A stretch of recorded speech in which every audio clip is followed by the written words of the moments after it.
अस्सलाम वालेकुम स्टूडेंट्स, हम आज पढ़ेंगे ट्रिग्नोमेट्रिक फंक्शंस क्या होते हैं। मेरे प्रीवियस जो वीडियोस थी वो टाइप्स ऑफ द, सबसे पहले मैंने एक्सप्लेन किया था फंक्शन होता क्या है, फिर उसके आपके पास टाइप्स बताई थी, अलजेब्रिक टाइप्स किस तरह की होती हैं, इवन ऑड फंक्शंस किसको कहते हैं, इस तरह के टाइप्स के मैंने आपको फंक्शंस बताए थे। अब है आपके पास ट्रिग्नोमेट्रिक फंक्शंस। सबसे पहले है ट्रिग्नोमेट्रिक फंक्शन में साइन थीटा। साइन थीटा आपको पता है क्या होता है, जैसे ये ट्राइंगल है, ये ए है, ये बी और ये सी। ए के सामने ए साइड, बी के सामने बी साइड एंड सी के सामने सी साइड। ठीक है, तो आपको पता है परपेंडिकुलर ओवर हाइपोटेन्यूज आपके पास क्या कहलाता है, साइन थीटा कहलाता है। बी ओवर सी आपके पास कहलाता है साइन थीटा। अब हम ये पढ़ेंगे इन ट्रिग्नोमेट्रिक फंक्शंस की डोमेन क्या होती है और रेंज क्या होती है। सबसे पहले आप साइन थीटा में कोई भी वैल्यू सब्स्टिट्यूट कर लो, आपको ये कोई ना कोई आंसर ज़रूर देगा कि किसी भी पॉइंट पे अनडिफाइंड नहीं होता, क्योंकि मैंने आपको डोमेन और रेंज की डेफिनेशंस में एक्सप्लेन किया था कि डोमेन आप वो नंबर पुट कर सकते हो जिससे आपका फंक्शन अनडिफाइंड ना हो।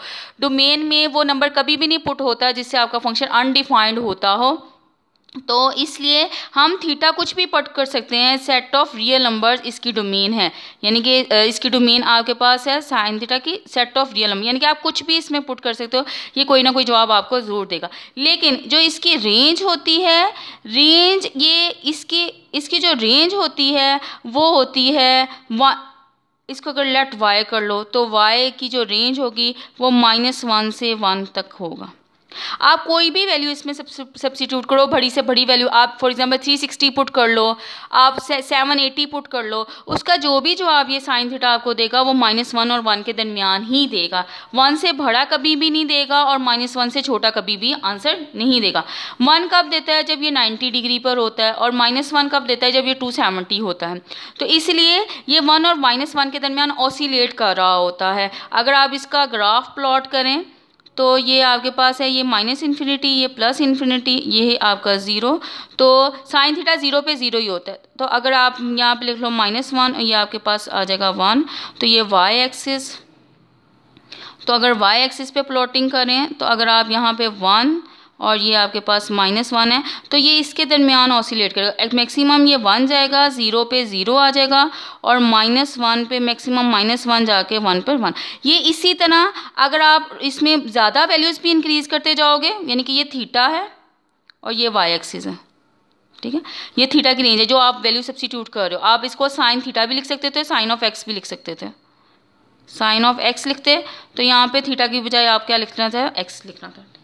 आप इसमें जो मर्जी वैल्यू पुट करते जाओ, इसमें 1 से बड़ी वैल्यू कभी भी नहीं आएगी और -1 से छोटी वैल्यू भी नहीं आएगी। सिमिलरली ये इसकी रेंज है। सिमिलरली आपके पास कॉस थीटा का भी यही बिहेवियर है।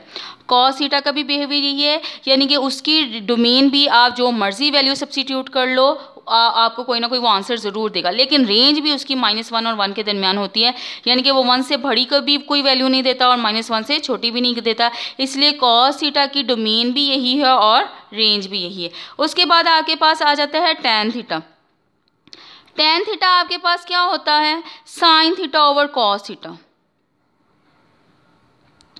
अब ये देखें sine theta over cos theta, तो कॉस थीटा किन किन वैल्यूज़ पर 0 होता है, कॉस थीटा किस वैल्यू पर 0 देता है। कॉस थीटा हमारे पास आंसर 0 तब देता है जब थीटा आपके पास 90 डिग्री हो, 270 डिग्री हो, ठीक है। जैसे आपके π/2 90 को कहते हैं, 2π/3। जैसे ये वाई एक्सिस पे जो एंगल्स बनते हैं ना, उस पे आपके पास कॉस क्या होता है, 0 होता है। π/2 पे 2π/3,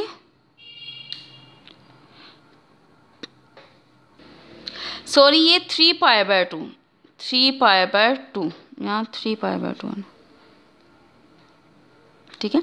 π/2 पे cos 0 होता है, 3π/2 पे cos 0 होता है, इसी तरह 5π/2 पे cos 0 होता है, 7π/2 पे cos 0 होता है, इसी तरह 9π/2 पे cos 0 होता है, एंड सो ऑन, ठीक है।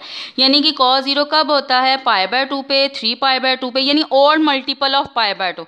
ऑड मल्टीपल मतलब 1, 3, इवन नंबर्स नहीं आ रहे, 1, 3, 5, 7, 9, 11 एंड सो ऑन।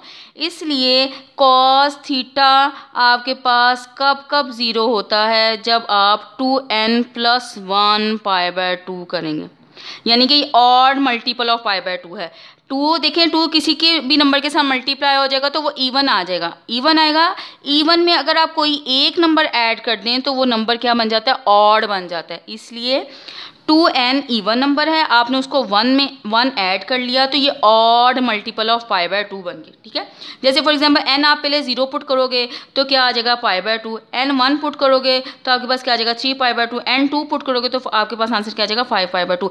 तो cos थीटा इन तमाम वैल्यूज़ पे 0 होता है, यानी कि y एक्सिस पे जितने भी एंगल्स बनेंगे cos थीटा आपके पास 0 हो जाएगा।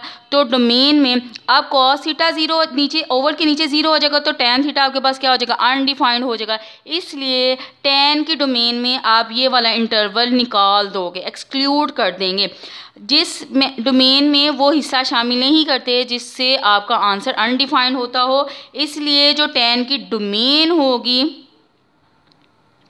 tan की जो डोमेन आपके पास होगी वो थीटा बिलोंग करेगा सेट ऑफ रियल नंबर को, and theta does not belong to, यानी कि थीटा नहीं होगा 2n + 1 π/2, 2n1 + 1 π/2 थीटा नहीं होना चाहिए।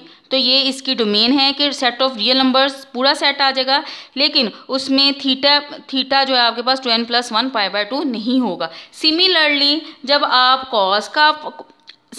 जब आप इसी तरह कॉट का निकालेंगे, कॉट थीटा क्या होता है, कॉट थीटा होता है cos theta over sine theta. अब आपने ये देखना है कि साइन थीटा किन किन वैल्यूज़ पर 0 आ रहा है। तो साइन थीटा किन वैल्यू पे 0 होता है, जब वो 0 हो, जब वो पाई हो, पाई 180 हो, 2 पाई हो, 3 पाई हो and 4 pi and so on, ठीक है। इन तमाम पे आपका साइन थीटा क्या होता है, 0 होता है। यानी कि वो एंगल जो एक्स एक्सिस के ऊपर बनते हैं, जैसे 0 पाई, 2 पाई, 3 पाई, 4 पाई, जो एंगल एक्स एक्सिस के ऊपर बनते हैं उस पर आपके पास क्या होता है, साइन 0 हो जाता है। तो इसलिए कॉट की डोमेन में ये वाली रेंज शामिल नहीं होगी। तो जब आप कॉट की डोमेन लिखेंगे तो डोमेन ऑफ कॉट आपके पास आ जाएगा कॉट थीटा, यानी कि सेट ऑफ रियल नंबर, लेकिन थीटा डज नॉट n पाई, यानी कि n पाई थीटा नहीं होना चाहिए, ठीक है। n1 पुट कर लें, n क्या है, सेट ऑफ इंटीजर्स को बिलोंग करता है, ठीक है। n1 पुट कर लें तो n1 पुट कर लेंगे तो पाई आ जाएगा, n0 पुट कर लेंगे तो 0 आ जाएगा, n1 पुट करेंगे तो पाई, n2 पुट करेंगे तो 2 पाई। तो कॉट की डोमेन में ये शामिल नहीं करेंगे क्योंकि ओवर के नीचे आपके पास क्या आ जाएगा, साइन आ जाएगा। सिमिलरली आप ये कॉट का है, इसी तरह आप जब कोसेकेंट निकालेंगे, कोसेकेंट थीटा किसका उलट होता है, 1 ओवर साइन का, साइन इसके नीचे भी साइन आ रहा है तो जो इसकी डोमेन है वही कॉट की डोमेन है। इन दोनों की डोमेन क्या होती है, सेम। इसी तरह आपके पास आ जाता है सीकंट थीटा, सीकंट थीटा क्या होता है, 1 ओवर कॉस। तो कॉस किसके नीचे आ रहा है, टैन के नीचे। तो जो टैन की डोमेन होगी वही आपके पास सीकंट की डोमेन होगी, ठीक है। और इनकी जो रेंज होती है डोमेन की टैन की, वो -∞ टू द +∞ होती है। इसकी जो रेंज होगी वो आपके पास -∞ टू +∞ होगी, यानी कि सेट ऑफ रियल नंबर्स। इसकी डोमेन इसकी रेंज आपके पास होती है सेट ऑफ रियल नंबर्स, यानी कि -∞ टू +∞, ये सेट ऑफ इसकी रेंज होगी। उम्मीद करती हूँ ये था ट्रिग्नोमेट्रिक फंक्शंस की डोमेन और रेंज, ठीक है। इन्वर्स फंक्शंस क्या होते हैं, इन्वर्स फंक्शन वो होती है जो एक फंक्शन की डोमेन होती है वो उसकी रेंज कहलाती है। इन्वर्स ऑफ ट्रिग्नोमेट्री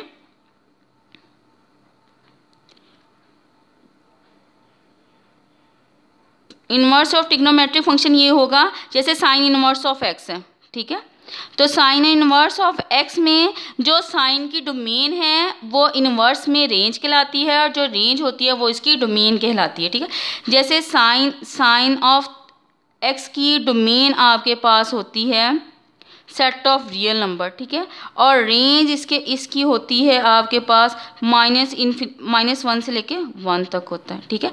तो ये डोमेन है साइन एक्स की, तो ये इन्वर्स में ये इसकी रेंज कहलाएगी, range of sine inverse of x कहलाएगी, और ये इसकी domain of sine of x कहलाएगी, ठीक है। तो इनवर्स फंक्शन में उल्ट हो जाते हैं, जो डोमेन होती है वो रेंज हो जाती है, जो रेंज होती है वो डोमेन बन जाती है। इसी तरह ये आज का आपका आर्टिकल ख़त्म हो गया कि ट्रिग्नोमेट्रिक फंक्शंस की डोमेन और रेंज किस तरह फाइंड आउट करते हैं। उम्मीद करती हूँ आपको मेरा आर्टिकल समझ आ गया होगा। अगर फिर भी किसी बात की समझ ना आए तो आप कमेंट्स में पूछ सकते हैं, मुझसे डायरेक्ट रब्ता भी कर सकते हो। तो इंशाल्लाह ताला मैं जल्द अज जल्द आपकी प्रॉब्लम सॉल्व करने की कोशिश करूँगी। ओके, अल्लाह हाफिज़।